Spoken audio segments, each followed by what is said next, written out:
오늘 함께 보실 말씀은 빌립보서 3장 17절에서 21절까지 말씀입니다.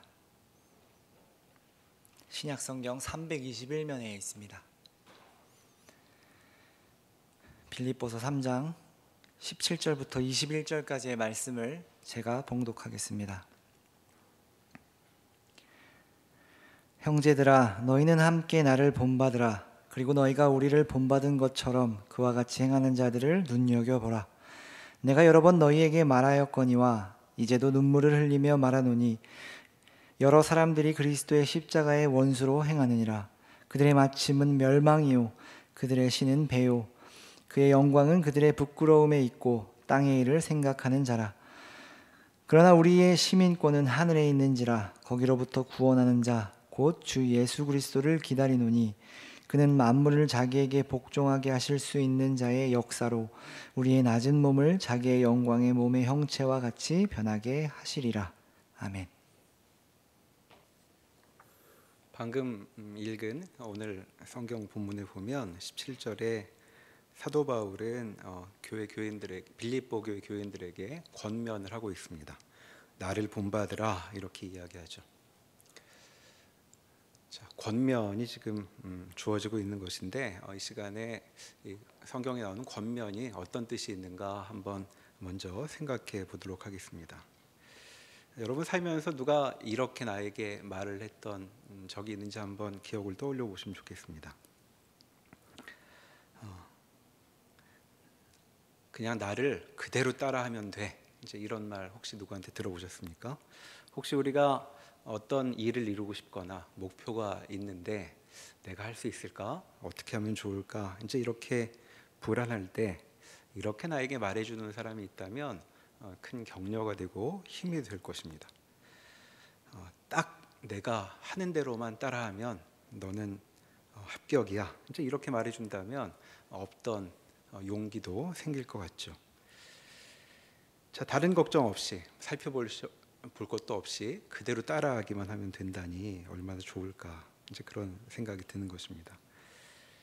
자, 그런데 이런 조언, 이대로 내가 하는 거 보고 그대로 따라하기만 하면 돼 같은 이 조언에는 겉으로 표현되지 않는 내용이 들어있죠. 자, 그것이 무엇일까? 무엇이 이 조언에 표현되지 않았지만 들어있는 내용일까 한번 생각해 보면 좋겠습니다. 자, 제가 다시 말해 볼 테니까 한번 생각해 보시죠. 무엇이 표현이 안 됐는지. 자, 난 이렇게 했어요. 그랬더니 여기까지 왔습니다. 그러니 당신도 열심히 해보십시오. 이 말에 뭐가 표현이 안 됐을까요? 자, 저는 여기 드러나지 않는 내용에 이제 이런 것이 있다고 생각합니다. 당신도 나와 같다면, 즉 당신도 나 같기만 하다면, 당신도 나와 같은 그런 능력과 열심히 있기만 하다면 저하고 똑같은 결과를 이룰 수 있을 것입니다. 이런 말이 여기 담겨 있는 것이죠. 자, 어때 보이십니까? 그 말이 격려가 되십니까? 아니면 시리에 빠지게 하십니까? 자, 이 말을 하는 사람처럼 머리가 좋아야, 능력이 있어야, 열정이 있어야 그와 같은 결과에 이룬다 하는 것이 이제 우리가 종종 듣게 되는 조언인 것이죠. 자, 그렇기 때문인지 대부분의 조언이 우리에게 크게 도움이 안 되는 것 같습니다. 왜냐하면 말하는 사람하고 듣는 우리 사이에 커다란 간극이 있기 때문이죠. 표현 좋은데 그저 그림의 떡으로 남게 되는 것 같습니다. 그러니까 표현은 좋은 말들이 들어있고 우리에게도 무언가 해보게 하는 것 같지만 실은 우리는 벽을 실감하게 되는 것이죠. 그래서 우리가 많이 듣는 권면은 정작 중요한 일을 이룰 중요한 것을 우리에게 오히려 떠넘기는 그런 결과를 가져오기도 합니다. 자, 이런 측면을 기억해 두고 성경의 권면을 다시 한번 생각해 볼 수 있겠죠. 성경의 권면도 그런 것인가? 자, 성경에는 우리가 알고 있다시피 많은 권면이 들어 있습니다. 구약 성경에는 율법이 참 많이 있죠. 무엇을 하라거나 하지 말라거나 하는 내용들입니다. 그리고 신약에도 특히 바울 서신 같은 오늘 빌립보서 같은 바울 서신에 보면 대개 내용의 절반은 권면으로 채워져 있습니다. 자, 그래서 어렸을 때부터 성경 읽기를 성경 읽으라고 어른들로부터 이야기를 들어오는 사람들은 성경을 펼칠 때 좀 부담스럽죠.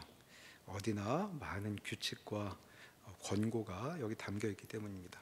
어디를 펴나 잔소리가 참 많은 것 같은 이제 그런 느낌이 들기도 합니다. 자, 혹시 그런 느낌이 드신다면 이제 이렇게 한번 생각해 볼 수 있겠습니다. 성경이 잔소리가 많아서 부담스러운 것 같다면 권면을 좀 빼보면 어떨까 하는 것이죠. 자, 성경에 우리한테 뭘 하라 하지 마라, 뭐 나를 본받아라 이런 얘기를 빼고 성경을 읽으면 어떨까요? 자, 그러면 마음의 짐이 없어질 것입니다. 성경 읽기가 편안해지겠죠. 그냥 그렇구나 하고 읽고 있기만 하면 되죠. 근데 곰곰이 생각해 보면 이게 그렇게 편안해도 되는 상황이 아닌 것처럼 보입니다. 왜냐하면 오히려 권면이 없다는 것은 우리에게 어떤 심판이 내려졌음을 가리키는 뜻일지도 모르기 때문입니다. 자, 내게 권면이 없다면 그게 무슨 뜻일까요? 자, 권면이 성경에 권면이 없다면 누군가 우리에게 이렇게 말하는 것하고 비슷할 것입니다. 자, 나는 이렇게 하니까 여기까지 왔습니다. 하지만 절대로 나를 따라하지 마십시오. 자, 이게 어떻게 들리시나요? 자, 이 말에는 뒤에 숨은 말이 있죠. 이런 것이죠. 나는 이렇게 하니까 여기까지 왔습니다. 하지만 절대 나를 따라 하라는 말은 아닙니다. 자, 권면이 없는 것이죠. 왜 그러냐 하면 저같이 해도 당신은 절대 안 될 것이기 때문입니다. 이런 말이 여기 숨어 있는 것입니다. 자, 그러니까 성경에서 권면이 없어진다는 것은 나는 권면을 따라할 능력이 없고 그리고 절대 그렇게 해볼 수 있는 축에 들지 않는다는 것을 이제 전제하게 되는 것이죠. 자, 이렇게 생각해 보면 성경에 권면이 많다는 것이 오히려 우리에게 고맙기도 합니다. 왜냐하면 나도 그런 일을 해볼 수 있는 사람으로 인정받는 것이기 때문이죠. 그러니까 지금 여기 17절에 나온 바울의 나를 본받으라라는 이 권면은 우리에게 중요한 것을 떠넘겨서 나는 이렇게 했는데 당신은 뭐 한번 해보십시오. 되면 뭐 나처럼 되는 것이고 아니면 능력이 없는 거죠 같은 식으로 우리에게 무언가 중요한 것을 떠넘기는 것이 아니죠. 오히려 우리도 그 길을 따라갈 수 있다고 전제하기 때문에 이제 이런 말을 거는 것이라고 말할 수 있겠습니다. 그러니까 좀 성경의 권면에 대해서 정리를 해보자면 성경의 권면은 우리에게 보내진 초청장과 같은 것이다라고 말할 수 있겠습니다. 당신 여기 와도 된다 하는 허락이 이 권면에 담겨 있는 내용이죠. 자, 다시 17절을 보면 사도 바울은 이렇게 말을 시작했습니다. 형제들아, 너희는 함께 나를 본받으라. 이제 보니까 눈에 걸리는 것은 권면만이 아니라 나를 본받으라라는 말도 우리 눈에 걸립니다. 사도 바울은 자기를 본받으라고 하죠. 자, 보통 우리가 겸손하기 때문에 이렇게 말하는 법이 없는데 다른 사람 말고 나를 본받으라는 것처럼 보입니다. 그러나 이어지는 구절을 보면 지금 사도 바울의 관심은 자기를 돋보이게 하려는 것이 아니라는 것을 우리가 금방 확인할 수 있습니다. 이어지는 구절에 보면 자, 너희는 함께 나를 본받으라라고 말하고 그리고 너희가 우리를 본받은 것처럼 그와 같이 행하는 자들을 눈여겨보라 이렇게 말을 이어갑니다. 자, 본받아야 할 대상은 사도 바울뿐만 아니고 여러 사람들이었던 것이죠. 그러니까 사도 바울이 여기서 보여주고 있는 그의 관심은 자신을 돋보이게 하려는 것이 아니라 자기를 포함한 여러 사람들이 행하고 있는 어떤 것, 삶을 어떤 방향으로 살아간다는 그 점을 내세우고 있는 것이라고 말할 수 있겠습니다. 자, 자신이 행해온 바 그리고 자기뿐만 아니라 여러 사람들이 행해온 바에 대해서 이제 이야기를 하는 것이죠. 자, 행하는 것, 자, 어떻게 행하는 것에 대한 이야기를 지금 하고 있는데, 자, 그러면 무엇을 권면하고 있는지, 본받으라고 하는 권면의 내용이 무엇인지 그 내용을 살펴보도록 하겠습니다.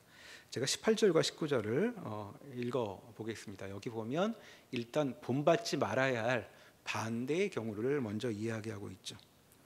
내가 여러 번 너희에게 말하였거니와 이제도 눈물을 흘리며 말하노니 여러 사람들이 그리스도의 십자가의 원수로 행하느니라. 그들의 마침은 멸망이요 그들의 신은 배요 그 영광은 그들의 부끄러움에 있고 땅의 일을 생각하는 자라. 자, 지금 사도 바울이 반대하고 있는, 그렇게 하면 안 된다고 말하는 사람들을 뭐라고 부르냐 하면 그리스도의 십자가의 원수라고 부르고 있습니다. 자, 그런데 지금 사도는 이들을 비난하는데, 비판하려는데 관심이 있는 것 같지 않죠. 지금 사도는 눈물을 흘리며 말한다고 이야기하고 있습니다. 자, 그렇게는 절대로 가면 안 된다고 간곡히 호소하고 있습니다. 자, 그러니까 비판하고 저런 사람들한테 흉을 보면 되는 것이 아니고 정말로 그런 길로 가면 안 된다고, 아마도 전에도 그렇게 이야기했던 것 같고 이제도 또 이야기한다고 여기 말하고 있죠.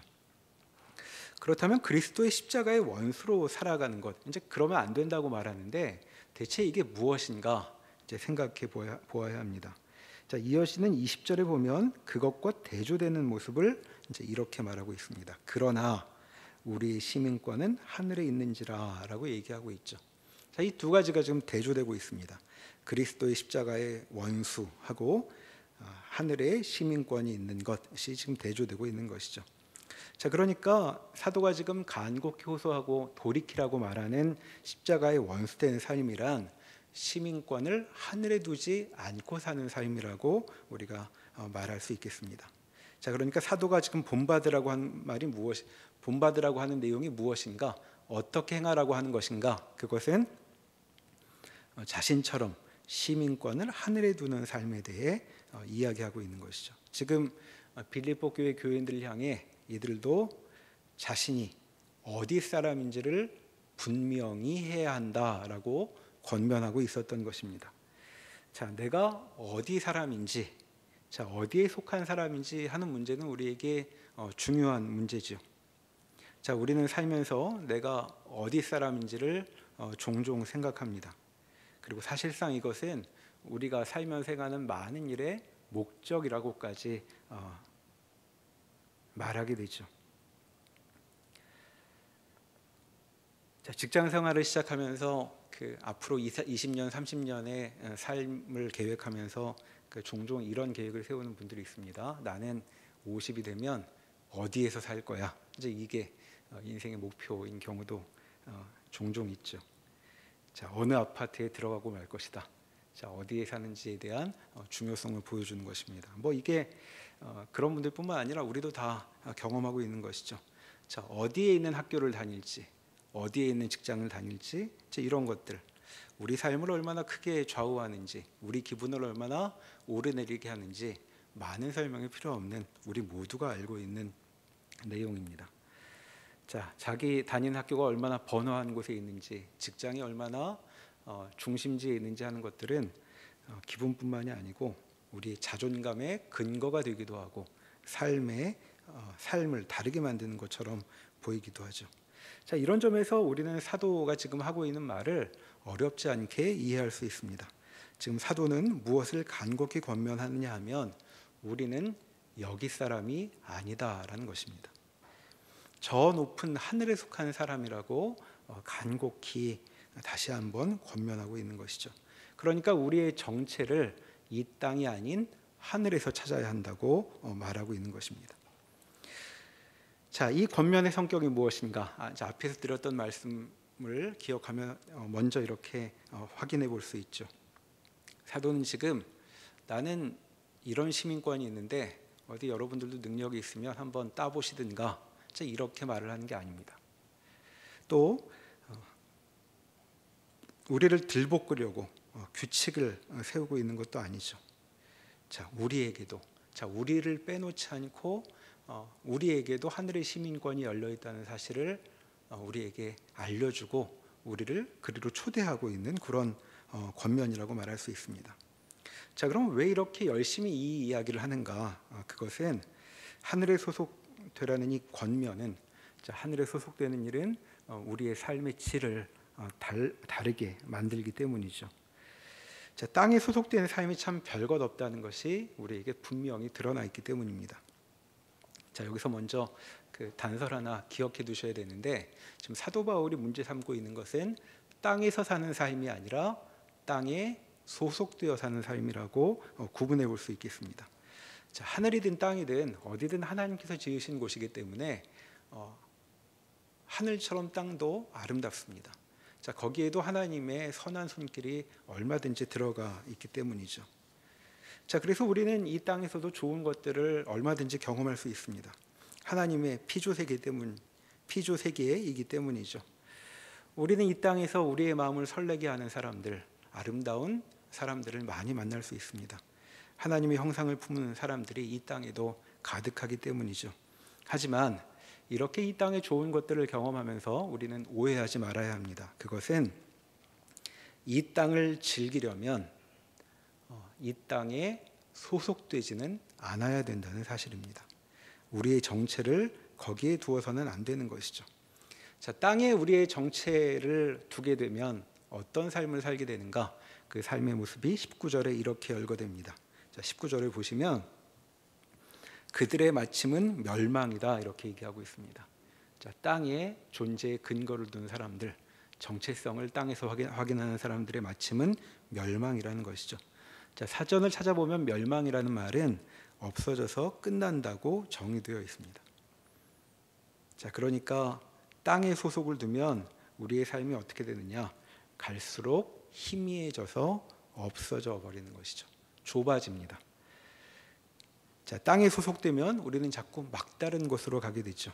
가면 갈수록 세상이 넓어지는 게 아니라 살면 살수록 세상은 자꾸 좁아집니다. 자, 이것도 우리가 잘 알고 있습니다. 우리는 나이가 들수록 세상이 좁아지는 것을 느끼죠. 10대 때는 이러지 않았는데 20대 중반만 되는데 벌써 세상이, 내가 갈 세상이 이렇게 없구나. 우리는 그렇게 너무 잘 알고 있습니다. 자, 나이가 들수록 우리를 죄어오는 그 느낌, 자, 그것이 바로 여기서 말하고 있는 그 마침은 멸망이다라는 삶의 모습이죠. 자, 그래서 지금 사도가 십자가의 원수로 살면 안 된다고 간곡히 말하고 있는 것입니다. 자, 땅에 소속하게 되면 삶은 자꾸 옹색해질 것이라고 말하고 있죠.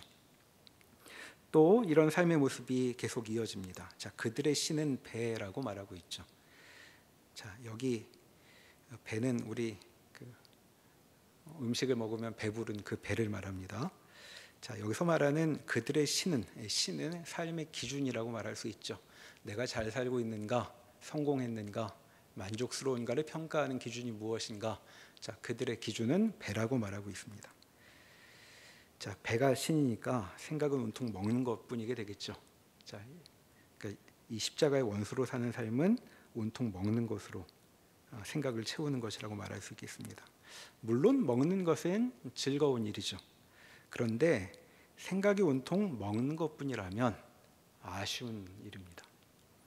자, 한번 생각해 보십시오. 데이트를 하러 나갔는데 상대 머릿속에 있는 것은 온통 먹을 것 생각뿐이라고 가정을 해보시죠. 그래서 나를 만나서 좋은 줄 알았더니 나를 만나서 맛있는 거 먹으러 가서 좋은 겁니다. 자, 그럼 그게 어떻게 되는 걸까요? 밥을 먹으러 나를 만나는 거라면 나는 밥보다도 못한 존재가 되는 것이죠. 자, 이게 그들의 신은 배라고 말하는 삶의 모습입니다. 근데 이게 그저 먹을 거에 대한 얘기일까? 그런 것이 아니죠. 이 땅에서 중요하게 여기는 많은 기준은 우리가 방금 생각한 경우처럼 참 부끄럽게 만듭니다. 사람을 이상하게도 우습게 만들죠. 무언가를 중요하게 여기면 그 옆에 있는 내가 무색해집니다. 자, 여러분, 무색하다는 말 아십니까? 얼굴에 색깔이 없어진다는 얘기인데, 같이 있는 게 민망하고 어색하고 좀 여기 좀 안 있고 싶은 그런 일이 우리에게 벌어진다는 것이죠. 자, 그렇게 삶이 별로라고 느껴지게 되는 것, 이것이 이 땅의 정체를 둔 삶의 모양이라고 말할 수 있습니다. 그래서 이제 이 삶은 계속 이어지길, 그 영광은 그들의 부끄러움에 있다고 말하고 있죠. 자, 영광은 부끄러움에 있다. 자, 창피한 일을 영광으로 삼는 삶을 말하는 것이고, 그러니까 이렇게 사는 삶은 결국 부끄러운 결과로 끝나게 된다고 말하고 있고, 이것이 땅의 일이라고 얘기하고 있습니다. 자, 시민권이 땅에 있는 삶은 이런 것이다라고 얘기하는 거죠. 자, 지금 이와 같은 성경의 권면, 이 이야기를 왜 하는가? 이것은 우리를 위협하기 위한 것도 아니고 우리에게 자책감을 갖게 하려고 하는 것도 아닙니다. 자, 우리 앞에 놓여 있는 삶의 진실에 대한 이야기를 하고 있는 것이죠. 자, 우리는 왜 우리 소속을 하늘에 두어야 하는가? 그것은 땅에 소속을 두는 삶은 이처럼 초라하기 때문입니다. 그래서 사도는 지금 눈물을 흘리며 권면하고 있는 것이죠. 그렇게 살고 말 것이냐? 그렇게 묻고 있는 것입니다. 땅에 소속되지 말고 하늘에 소속되어야 한다는 말을 좀 간곡히 여기 서신에 담고 있습니다. 자, 여기까지를 쫓아온다면 이제 비로소 우리는 하이델베르크 요리문답의 맥락으로 연결될 수 있겠습니다. 자, 사도 바울은 지금 땅에 속하지 말고 하늘에 속하라는 권면을 하고 있죠. 그러면 어떻게 이런 권면이 우리 같은 사람에게도 주어질 수 있게 된 것인가? 어떻게 우리는 이 땅의 소속에 매이지 않고 하늘에 소속되는 존재가 된 것일까? 하는 이 질문이 우리에게 떠오를 것이기 때문입니다. 자, 이 땅에서도 국적을 바꾸는 일은 굉장히 어려운 일입니다. 자, 우리도 우리나라보다 더 좋은 나라에 살고 싶어하는 꿈을 가진 사람들이 많이 있고, 또 다른 나라에서는 한국의 국적을 얻겠다고 소원하는 사람들도 많이 있죠. 그러나 그것은 좀처럼 쉽게 열리는 길이 아니죠. 그런데 어떻게 땅에서 국적을 바꾸는 일도 이렇게 어려운데 하늘에 적을 두는 일이 우리에게 열린 것인가? 자, 하이델베르크 요리문답이 바로 그 문제에 대해서 우리에게 이야기를 들려줍니다. 이제 46문답을 한번 같이 살펴보시겠습니다. 제가 문제를 읽으면 답을 천천히 같이 읽어주시면 되겠습니다. 46문, 하늘에 오르셨고 라는 말로 당신은 무엇을 고백합니까?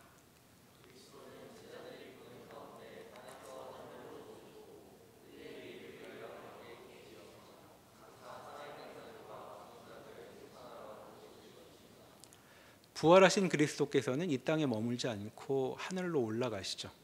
그래서 제자들이 당황했는데 그 승천에 대한 이야기를 여기 말하고 있는 것입니다. 자, 왜 승천하셨는가? 방금 읽은 부분 아마 기억이 잘 안 나시겠지만 우리의 유익을 위해서다라는 답이 있었습니다. 자, 그러면 어떤 유익을 주는지 49문을 먼저 읽고 살펴보도록 하겠습니다. 49문 제가 문제를 읽으면 답이 좀 긴데 끝이 나올 때까지 계속 읽어주시면 됩니다. 49문, 그리스도께서 하늘에 오르심은 우리에게 어떤 유익을 줍니까?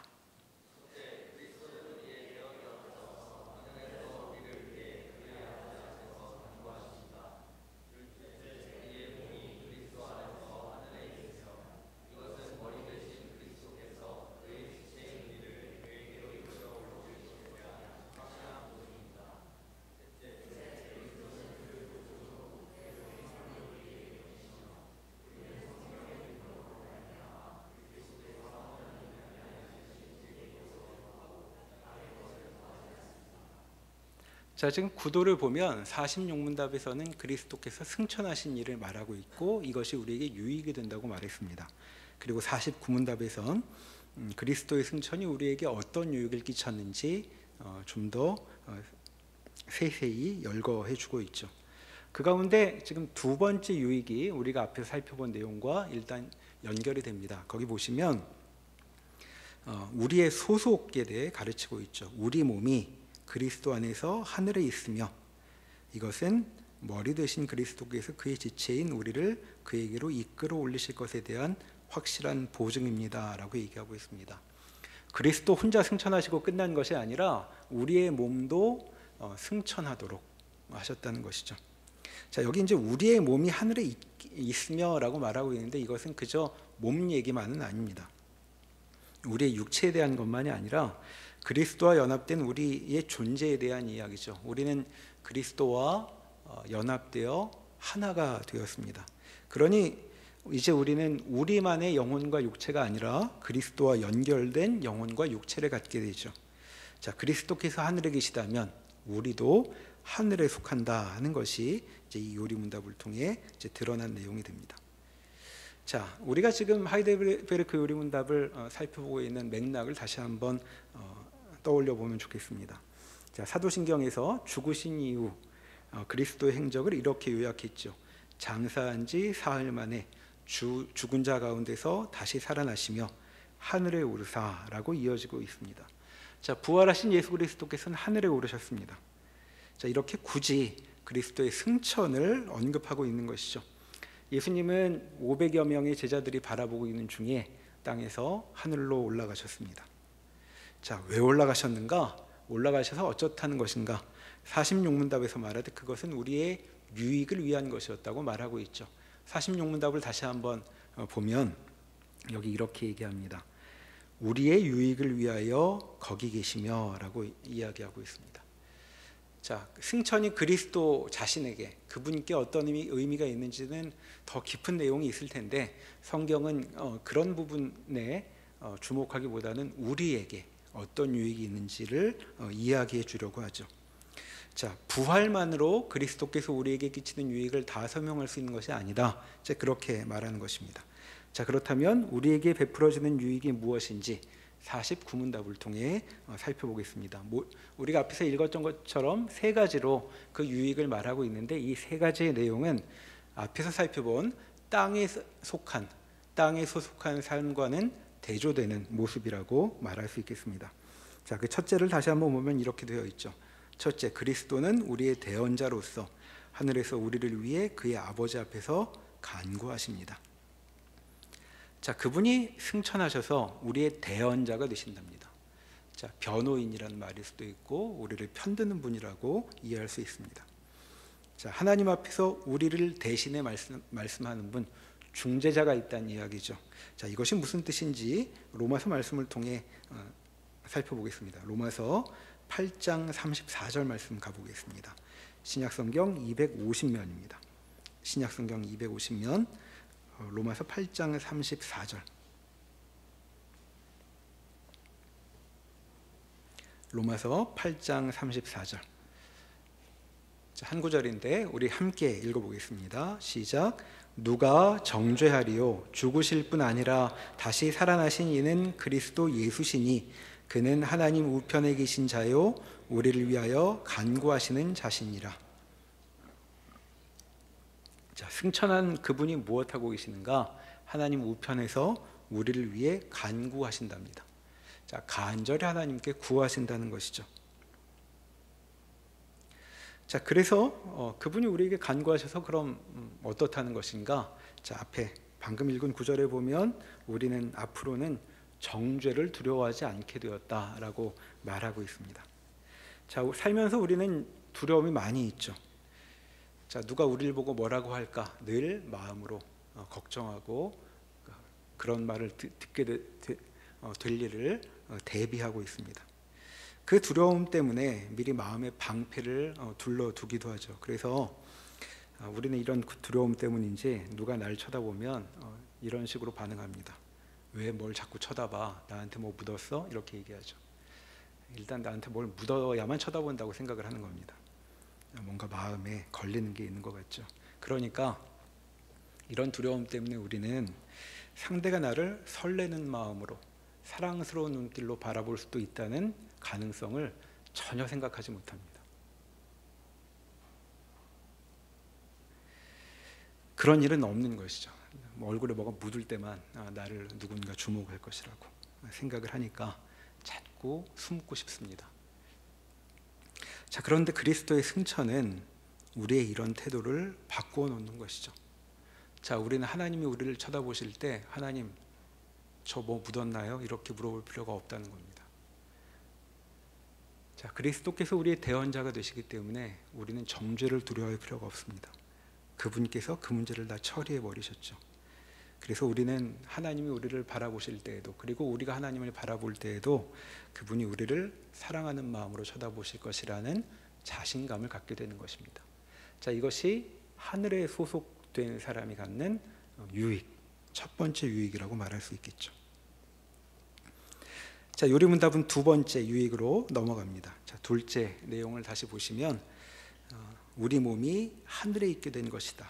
그리고 우리를 그에게로 이끌어 올리실 것에 대한 보증이 된다라고 말하고 있습니다. 앞에서 언급했던 것처럼 우리는 이제 소속이 하늘이 된다는 것을 말하고 있는 것이죠. 아직은 이 땅에 있지만 그리스도의 지체인 우리는 머리이신 그리스도께로, 그러니까 그가 계신 하늘로 이끌려 올라갈 그런 미래를 갖고 있다는 것입니다.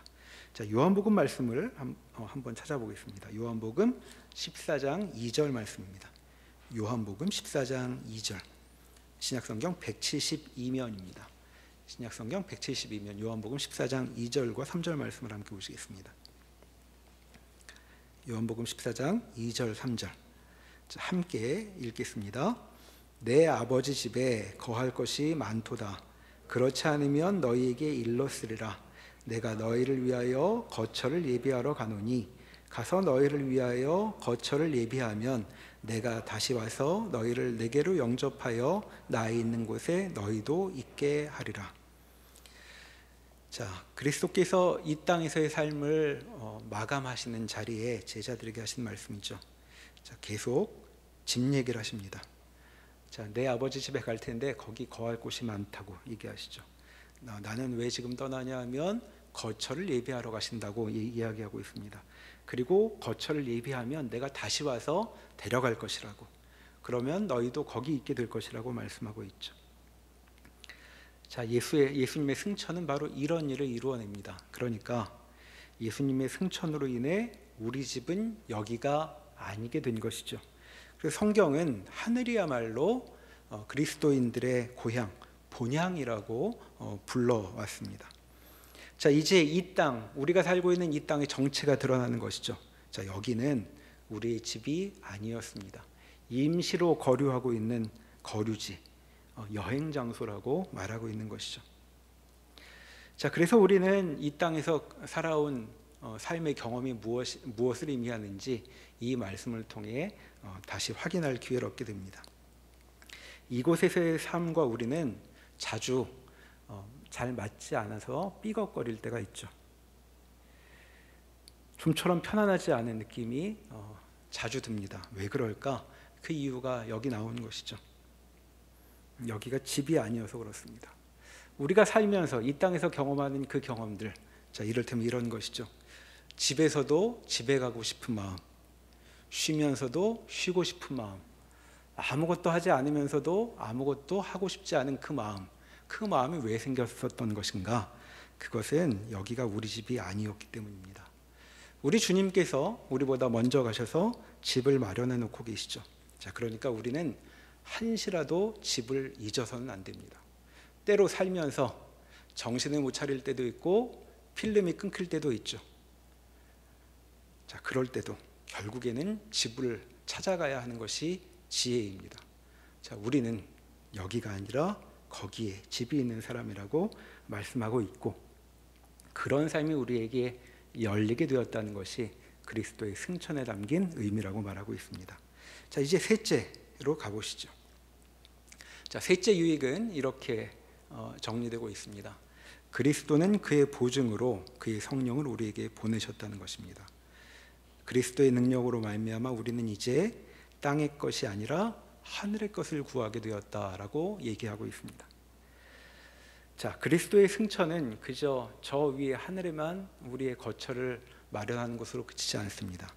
그리스도의 승천은 이 땅의 삶도 변화시키죠. 자, 그분이 이 땅을 떠나시니까 오신 분이 누구신가? 성령 하나님이십니다. 그리스도의 승천 덕분에 우리는 이 땅에 머물고 있으면서도 한시도 홀로 있지 않고 성령 하나님과 함께 있게 되었다고 말하고 있습니다. 자, 그래서 어떻다는 것인가? 성령께서 우리와 함께 하셔서 생기는 변화가 무엇인가?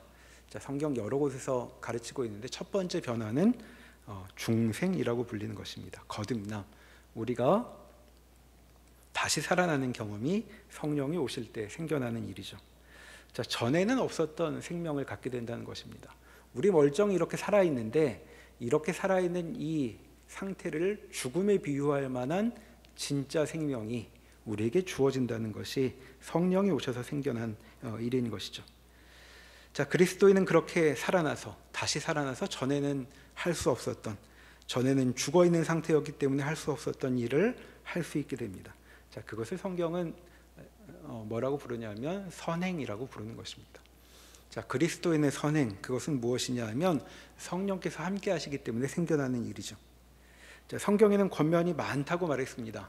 자, 권면이 그렇게 주어지는 이유는 우리가 그 권면을 이행할 수 있는, 해낼 수 있는 자리로 초대받았기 때문이죠. 어떻게 그렇게 할 수 있게 되었는가? 성령이 오셨기 때문입니다. 성령이 우리를 살리셨고, 그리고 살리신 후에 알아서 하라고 하지 않으시고 우리와 내내 함께 하시기 때문에 우리에게 새로운 삶이 열린 것입니다. 자, 물론 태어나자마자 뭘 잘하기는 어렵습니다. 우리 몸은 아직도 죽을 때 상태를 버리지 못해서 뻑뻑한 상태로 있죠. 하지만 이제 몸을 좀 놀릴 수 있게 되었습니다. 자, 그래서 선행이라는, 자, 선행은 착한 일이라기보다는 좋은 일에 가깝습니다. 자, 그런 활동에 참여하기 시작하는 것이죠.